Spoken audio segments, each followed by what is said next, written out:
Hey, what's up guys, and welcome to this video in which we're going to be discussing some of the potential BPL Team of the Season players. Now, you might think it's a bit early for something like this, and you're probably right, it is a bit early. We're only halfway through, so look at this video like halfway through predictions, and then at the end of the season, we'll come back to this and see how many continued their form and actually got themselves a Team of the Season card. Now, in the UK, there is a show called Monday Night Football, where they show a live Monday night BPL game and analyse most of the weekend's action. A few weeks ago on the show, they did a BPL Team of the Season so far, and that's pretty much what we're going to be doing in today's video. So guys, in the comments below, let me know, who do you think deserves a Team of the Season card based on their performances so far this season? And also guys, if you could leave a like on the video, that would be very much appreciated, because although it may not look like it, this video actually took ages to put together, especially when it came to gathering stats and information on the players. Two things then before we get into the players. First of all, ignore the stats. I've pretty much just +6 and +7 to every single stat to give you an idea of what the card could potentially look like. And the other thing, try not to get too mad if I don't include a player you think I should have, because I did only have 23 slots to fill, and yeah, there are so many candidates, it was very tough to actually pick 23. Right then guys, on to the business end of things, let's just get into it. We start off with Jack Butland, who I think has been the best performing goalkeeper in the BPL so far this season. He has been incredible for Stoke, and definitely deserves a Team Season card if he continues his current performances till the end of the season.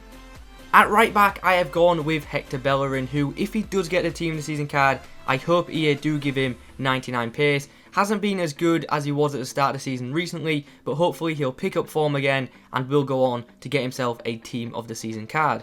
Coming on to the first centre-back then, and I've gone for Chris Smalling of Manchester United. Now, even my United fans, I think you can agree, this season so far, it hasn't been your best year, especially in attack. However, in defence, you've been pretty good, and part of that is down to this man, Chris Smalling, who I think has been excellent. The next centre-back is Tottenham's Toby Alderweireld, I'm not sure how to pronounce it, but whatever, he's been great for Tottenham so far this season. Tottenham this year, defensively, have been a lot better than they have been in previous seasons. Part of that is down to this man, and yeah, definitely deserves a spot in my opinion. At left-back, I have gone with another Arsenal full-back. I have gone for Nacho Monreal, who, in my opinion, is one of the most underrated players in the Premier League. If he doesn't get into the BPL Team of the Season, he will definitely be in Team of the Season most consistent in my opinion, because that's what he is for Arsenal. He's not a standout player, but he's consistently very good defensively. On to the first Leicester player in this video now, it is Kante, who is one of the top tacklers and top interceptors in the Premier League so far this season. He's been one of the key players for Leicester this season, and yeah, just been outstanding in that DM role. Up next is West Ham's Dimitri Payet. Now, I know he's been injured for quite a while and has missed a few games. However, when he was playing, he made a massive impact for West Ham, and if they can get him back to full fitness, get him playing how he was, he can definitely help them get back up the Premier League table. And now we come on to the second Leicester City player of this video. It is of course Mahrez. Now for me, he's Leicester City's main man. Now I know Vardy gets all the credit for scoring all them goals and breaking that record, but Mahrez half the time is the player assisting them, and Mahrez now has caught up to Vardy on goals. Definitely deserves a spot, and I don't think many of you will disagree.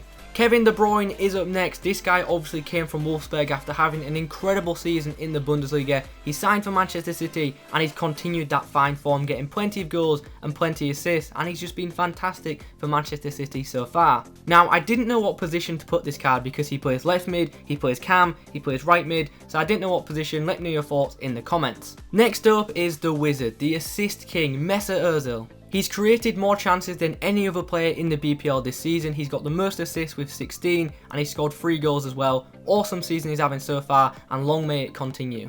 The starting 11 striker, it had to be this man, didn't it? The story of the season so far, Jamie Vardy, who has just been ridiculous for Leicester, banging in plenty of goals. What I will say though is, if he does get a Team of the Season card at the end of the year, I don't know what overall rating it will be, because he's got a record breaker card and a silver non-informed card, so wasn't too sure what rating to make it, so I just banged him at 85, but yeah, let me know your thoughts on that in the comments below.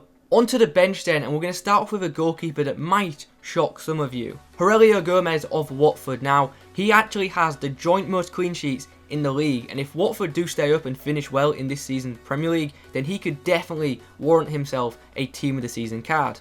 Next up is another Arsenal defender. Of course it is Laurent Koscielny, who for Arsenal this year has been fantastic, and I really hope he does go on to get a Team of the Season card this year, because I really do think that last year and the year before he should have been in Team of the Season then, but he didn't get it in either. Yohan Cabaye of Crystal Palace is up next. Now Newcastle fans, look away now, because since Crystal Palace brought Cabaye back to the Premier League, he has been fantastic for them, creating chances, scoring goals, and also stopping the opposition. He's made plenty of tackles this year, plenty of interceptions, and I definitely feel that if he keeps up his current form, he could be in the Team of the Season come the end of the season. And now on to one that I think might cause a bit of debate between Tottenham fans. Now, I had a choice to make here. It was either Dele Alli or Moussa Dembele, and I went for Dembele because I honestly feel that Dembele has been a bit better than Dele Alli this season. They've both been fantastic, no doubt about that, but I think Dembele has been the better player. I feel like Dele Alli gets more of the plaudits because he's young and English,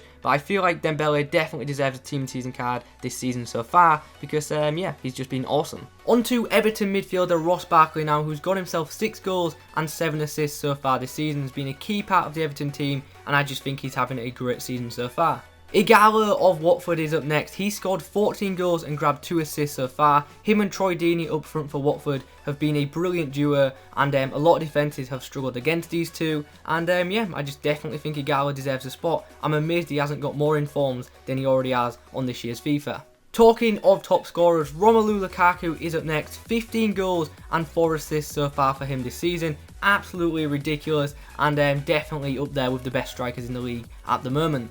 Up next is Manchester United goalkeeper David De Gea. Now, although Man United this year have not been very good in attack, defensively they have been very solid, and in my opinion that's down to 2 people. Chris Smalling, who we've already seen feature, and the other person being this man, David De Gea, who has been an incredible goalkeeper for Manchester United over the past few years.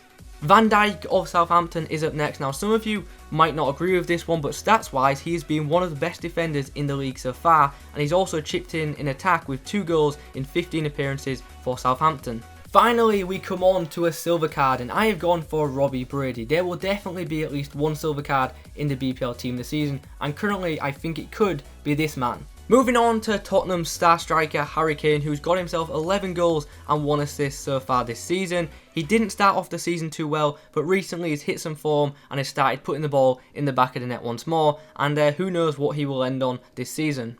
And the final player is this man, Sergio Aguero. I just couldn't leave him out because even though he hasn't played too many games this season because of injuries and stuff like that, when he has played, he has at times been the difference maker for Man City. He's an incredible player, and in the second half of the season, if he can get fully fit once again, he will definitely start banging in goals and be up there with the top scorers. Now we've been through them 23 players, I want to give a mention to some players who could be up there in contention for a BPL team season that I didn't include in that starting 23-man squad. I'm not going to talk about every card on every single page, otherwise this video will get ridiculously long, so I'll just pick out 1 or 2 from each page. So on the goalkeepers page, the one goalkeeper I want to speak about is Schmeichel, because out of all the ones on screen, he has the least clean sheets, but for Leicester has been fantastic so far and could definitely help them finish a lot higher than a lot expect them to in this year's Premier League. On to the defenders then, and the first player I want to talk about is Vincent Kompany, who, when he was playing for Man City, was absolutely incredible.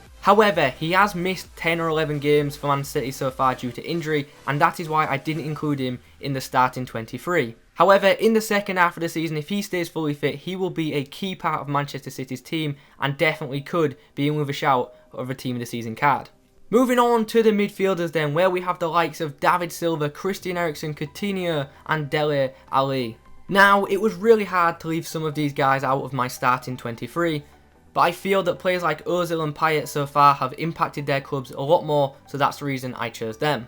However, there is still plenty of time left, plenty of games to be played for these guys to get more goals, more assists, and have a bigger impact in their clubs, and maybe get themselves a Team of the Season card. And now on to the wingers, and some of you are going to be surprised to see that I've put Alexis Sanchez on this page and not actually into my starting 23. It was a hard decision not to include Sanchez because he has been very good for Arsenal this season. I just think so far other wingers and other midfielders have impacted their teams a lot more than Sanchez has to Arsenal so far this year. And finally on to the strikers, and quite a few of you right now are typing Giroud's rubbish, Giroud's a donkey and stuff like that.